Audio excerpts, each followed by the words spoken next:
I've spent most of my life thinking about money, about investing, about how wealth gets built and how it gets destroyed. And if there is one thing that has become crystal clear to me over these 99 years, it is this. The most important financial education doesn't happen in business school. It doesn't happen when you read your first annual report or buy your first stock. It happens much, much earlier. It happens when you are 7 years old. Let me tell you something that surprises most people. There is research out of Cambridge University, and it shows that financial habits start getting set by age 7 years old. Most parents hear that and they re-shock. They think, 7, my kid can barely tie their shoes at 7. How could their money habits already be forming? But if you actually watch children, if you pay attention to how they react to money, even when they read 2, 3, 4, 5 years old, you start to see it. They picking up on everything. Every single thing you do around money. They reabsorbing like little sponges. I remember, and this isn't my story, but I heard it somewhere, and it stuck with me. There was this mother, recently divorced. Didn't have much money at the time, and her son wanted these fancy football boots, these expensive ones, and she kept telling him, I can't afford it. I just can't afford it. Stop asking. And finally the kid says to her, well, just go get some money from the machine. And that is when it hit her. He has absolutely no concept. None. He thinks money just comes out of machines. He does understand that the money has to be hers first, that it has to be in the bank, that she has to have earned it somewhere. The ATM to him is just this magical box that dispenses money whenever you need it. Now, you might think that is cute, that is innocent childhood thinking. But here is the problem. We now in an age where money is increasingly invisible. We tapping cards. We clicking buttons on phones. We buying things on Amazon with one click. And kids, they see all of this, but they have no connection whatsoever to the reality that money is finite, that it comes from somewhere, that there are consequences to spending it. Let me tell you another story. And this one gets to the heart of how parents accidentally create terrible investors. This woman, she is the founder of this company called Goenry. It is a financial education app for kids. And she told me this story about when her kids were maybe 7 and 9 years old. She'd given them those little iPod things, the square ones. And without thinking about it, she connected them to her iTunes account with her credit card attached. And what happened? The kids went wild. They re-downloading music left and right, having a grand old time, completely oblivious to the fact that every single click is spending real money. They thought it was free. Why wouldn't they? Nobody told them otherwise. It is just clicking a button. So this mother, and I appreciate her approach here, she started printing out the iTunes invoices. Every single download, she'd deprint the invoice, stick it on the refrigerator with a magnet. And then on Saturday morning, pocket money day, when the kids are standing there with their hands out expecting their £5 or whatever it was, she'd say, well, normally I'd give you £5. But here's what you spent on iTunes this week. You actually owe me £3. Now the kids, they had these sad little faces. They didn't like it one bit. And the mother joked that she was the bad guy again. But you know what? She was teaching them something crucial. She was creating a connection in their minds between clicking that button and spending real money. That is delayed gratification in miniature. That is the foundation of good investing. Because let me tell you what good investing really is. It is the ability to wait. It is the ability to not do something. It is the ability to see something you want right now and say, no, I am going to wait for something better. Warren has this phrase, and I think it is one of the best things he has ever said about investing. He says it is like baseball, except there are no called strikes. You can stand at the plate forever, and you don't have to swing until you see exactly the pitch you want. But you know what? Most people can do that. Most people feel like they have to be swinging all the time, doing something, anything. Because if they not doing something, they feel useless, unproductive. That is human nature working against you. And where does that inability to wait come from? Where does that need for constant action come from?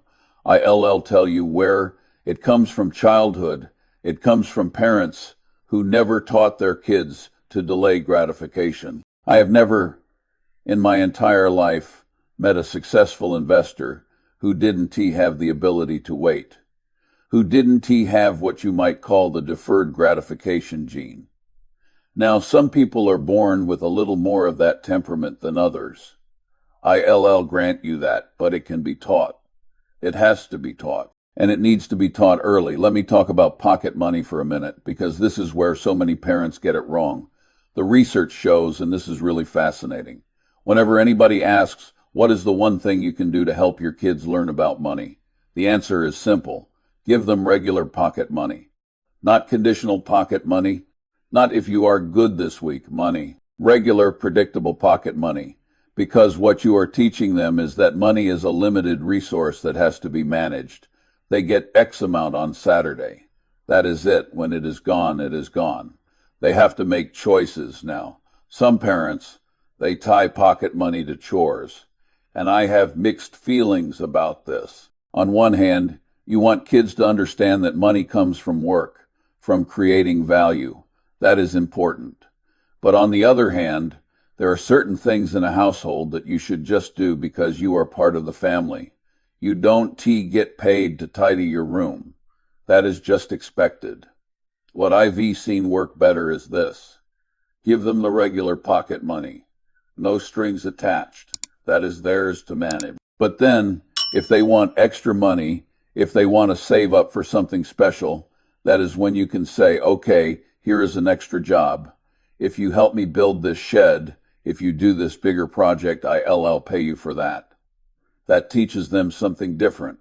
That teaches them entrepreneurship, initiative, that if you want more, you can earn more. But here's where it gets really interesting.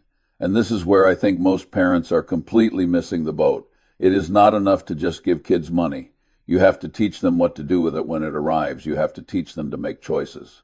This Go and Re company, they've got millions of kids using their app, and they can see all the data on how these kids are using money. And one of the things they encourage is when money lands in your account, you immediately split it up. You put a little bit into savings, maybe you put a little bit toward charity, toward giving, and then the rest is available to spend. Now, that might sound simple, almost childish, but let me tell you, that is exactly what successful adults do. When my paycheck came in, first thing I did was pay myself first. I put money away for savings for investment. And I did that before I paid for anything else, because if you don't do that, if you spend first and save what is left over, there is never anything left over. Human nature does work that way. You know, I look at kids today, and I see this data from Go and Re, and it is actually quite encouraging in some ways. 37% of the kids using that app, Gen Alpha kids, they've got a side hustle going on, some kind of little business. They reselling things on Depop. They remaking things and selling them on Etsy. They re-earning money from gaming, from social media. They retrading clothes, buying supplies, and reselling them. These kids, they re 10, 11, 12 years old, and they've already figured out that money doesn't just come from mom and dad. It can come from creating value for other people. Now, that is fantastic. That is the kind of mindset that creates successful people. But you want to know what worries me. It is the other side of the equation. It is how kids are spending money and what that reveals about what they relearning. Food delivery apps. You know how much spending on food delivery apps increased among kids from 2023 to 2024. 113%. Now, part of that is just the world we live in. Everything is convenient now. You want food, you click a button, it shows up at your door. But convenience is the enemy of wealth building. Every single time you choose convenience, every single time you pay someone else to do something you could do yourself, you are trading money for time. And sometimes that is the right trade. But most of the time, especially when you are young and trying to build wealth, it is the wrong trade. I remember when I was young, we didn't have delivery apps. We barely had restaurants. If you wanted to eat, you made food. If you wanted something done, you did it yourself. And you know what? We were better off for it. Not because we were tougher or more virtuous, but because we learned the value of a dollar. We learned that money is precious, that it should be spent carefully, that convenience costs money, and money is hard to earn. Let me tell you about another mistake I see parents making all the time. They not letting their kids fail with money. They not letting them make mistakes. You want to know how you learn about money. You make a bad decision. You suffer the consequences and you adjust your behavior. That is how learning works. That is the only way learning works. But what do parents do? Their kid spends all their pocket money on the first day, and then 3 days later, the kid wants to go to the movies with friends, and they don't have any money. And what does the parent do? They give them more money. They bail them out. And in that moment, that parent has just taught their child the worst possible lesson about money. They taught them that there are no real consequences, that someone will always be there to rescue them, that they don't actually have to manage their money carefully, because if they run out, more will appear. That is how you raise a terrible investor. That is how you raise someone who, at 35 years old, has no savings, has credit card debt, can understand why they always broke, despite having a good salary. Because they never learned, they never had to learn, that when the money runs out, it runs out. I've said this before, but it bears repeating.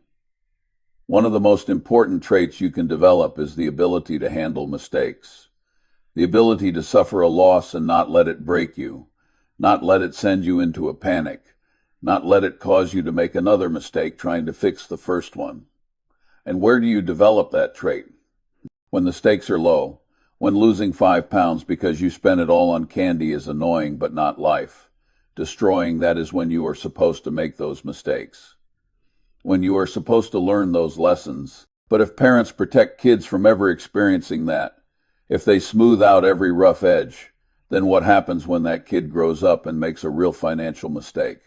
When they 25 and they blown their entire emergency fund on something stupid.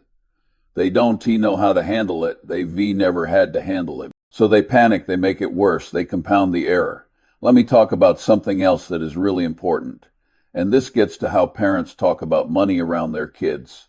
Because kids are listening, they always listening. Even when you think they not paying attention, they picking up on everything. If money is talked about in your house with fear, with anxiety, with this sense that there is never enough, that is what your kids absorb. They grow up thinking money is scary, that it is something to worry about, that it causes stress and problems. But if money is talked about calmly, rationally, as something you can control through good decisions, that is a completely different mindset. That is empowerment instead of fear. I had a friend once. He told me that when his kids were young, he and his wife didn't have much money. They were just starting out. And he made the mistake of constantly telling his kids, we don't have money. We can afford that, money is tight. He thought he was teaching them to be frugal, to not be entitled. But you know what actually happened? Those kids grew up and now, even though they doing well financially, they terrified of spending any money. They got this scarcity mindset that is almost pathological. They can enjoy their money because deep down they still that kid being told, we don't have enough. So there is a balance there. You want kids to respect money, to understand it is finite, to not be wasteful, but you don't want to create such fear around it that they can never feel secure. Now, let me talk about investing specifically, because this is where it gets really interesting. This Goenry company, they offer a junior ISA, which is like a retirement account for kids in the UK, and they made a decision that I think took guts. They only offer a stocks and shares version, not a cash version. Because here is the thing. If you're investing for a child from birth to age 18, you've got an 18-year time horizon. That is long enough to ride out any market volatility. That is long enough that putting the money in stocks instead of cash is going to make a massive difference through compounding. But in the UK, most people don't understand this. Only about 6% of British adults invest in stocks. Compare that to 50% of Americans. The British, they love their cash ISAs. They stick their money in a savings account earning almost nothing. And they think that is safe, that is prudent. And it is safe in one sense. You are not going to lose the nominal value. But in real terms, after inflation, you are losing money every year. You are going backwards, and over 20, 30, 40 years, that adds up to a fortune that you never had.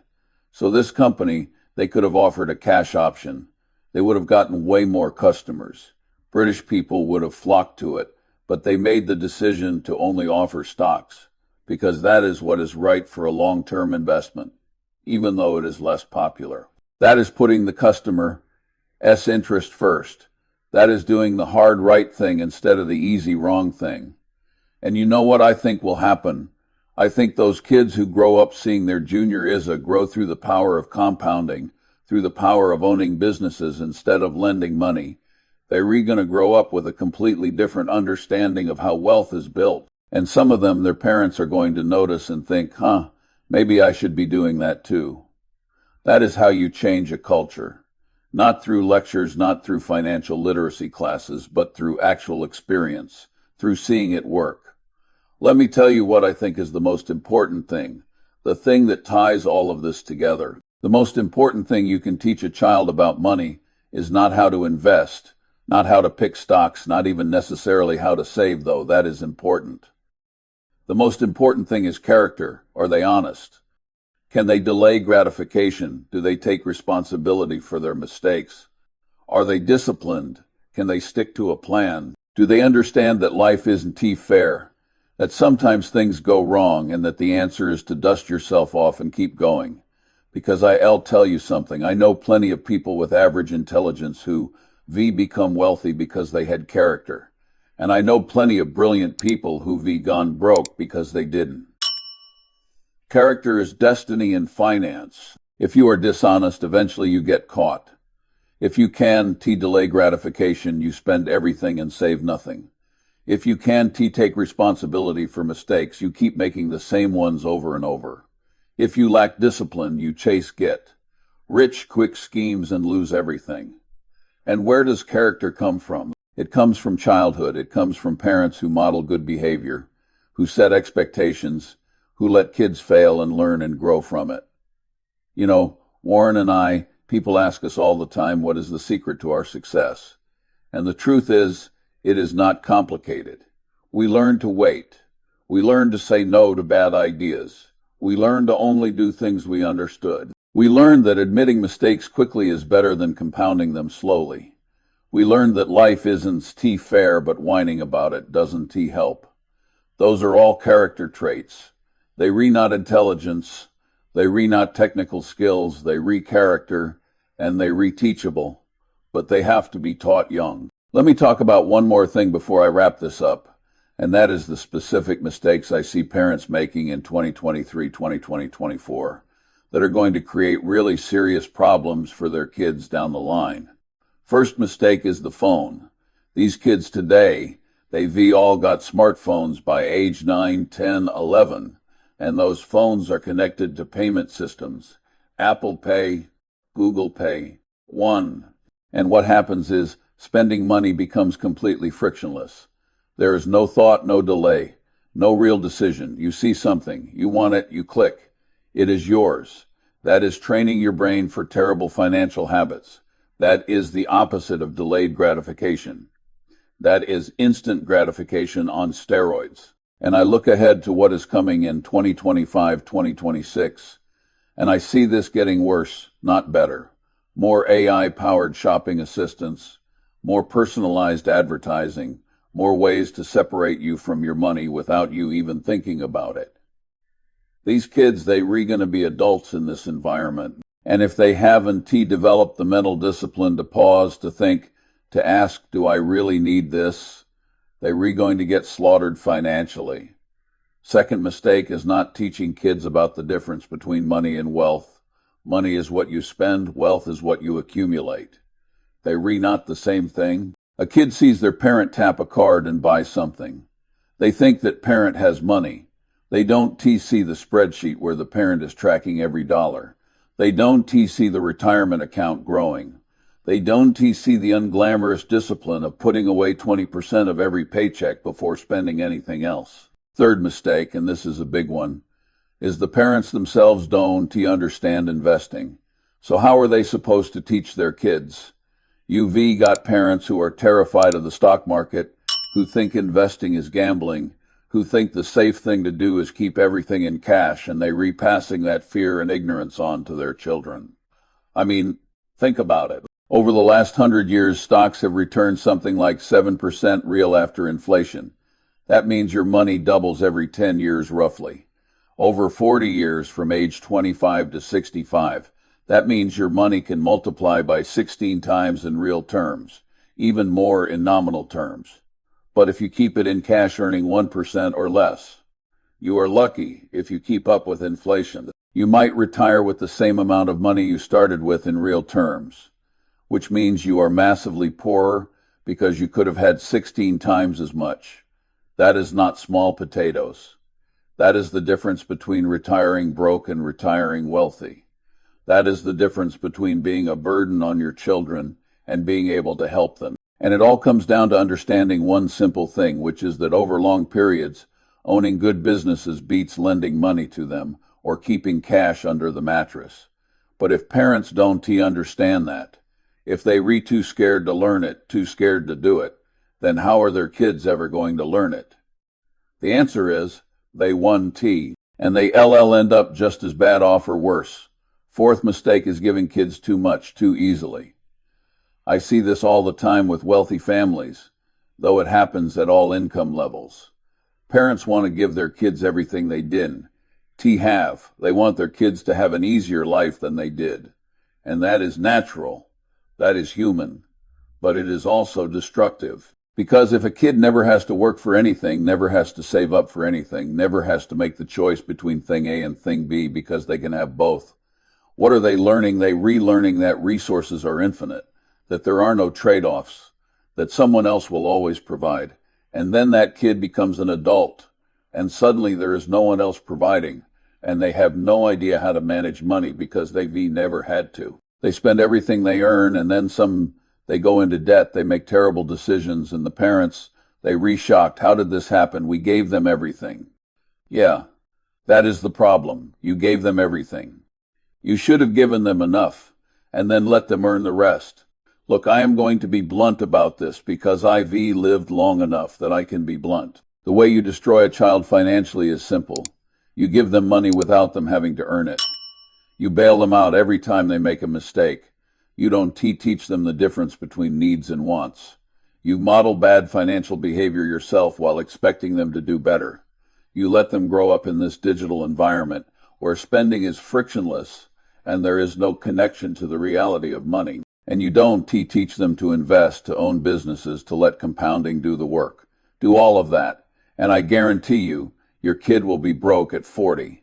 They'll have a good job, a good income, and nothing to show for it because you didn't teach them the things they needed to know. But here is the good news. The opposite is also true. If you model good financial behavior, if you teach kids that money is earned through creating value, if you give them regular pocket money and let them manage it and make mistakes with it, if you teach them to save first and spend second, if you get them investing young, even if it is just small amounts, if you teach them that delayed gratification leads to bigger rewards down the line, if you help them develop character traits like honesty and discipline and resilience, then you are setting them up beautifully. They might not get rich. That requires some luck and timing and all sorts of other things, but they all be financially secure. They be able to handle the inevitable ups and downs. They make good decisions more often than bad ones, and that is really all you can hope for. You know, people ask me sometimes, Charlie, what is the one piece of financial advice you give to parents? And my answer is always the same. Teach your kids to wait. Teach them that good things come to those who can delay gratification. Teach them that the ability to sit there and do nothing, to wait for the right opportunity, is one of the most valuable skills they can ever develop. Because that is what investing is. It is waiting. It is being patient. It is saying no to 100 mediocre opportunities so that you can say yes to one great one. And if your kid learns that at age 7, if they internalize that, if they develop that temperament, they're going to do just fine. They might not become Warren Buffett, but they do just fine. And that is all that matters. I am 99 years old now. I don't have much time left. But if there is one thing I want to leave people with, one idea that I hope sticks, it is this. The best investment you can make is not in stocks or bonds or real estate. It is in teaching the next generation to handle money properly. Because if we don't do that, if we keep raising generation after generation of financially illiterate people who can delay gratification, who don't understand investing, who think money is magic, then we in serious trouble as a society. So do me a favor. If you've got kids, teach them about money. Give them pocket money and let them manage it. Let them fail. Get them investing early, even if it is tiny amounts model. Good behavior yourself. And for God's sake, let them think money comes from a magic box in the wall or a phone in their pocket. Because I promise you, 20, 30 years from now, they'll thank you for it. Even if they don't realize it at the time.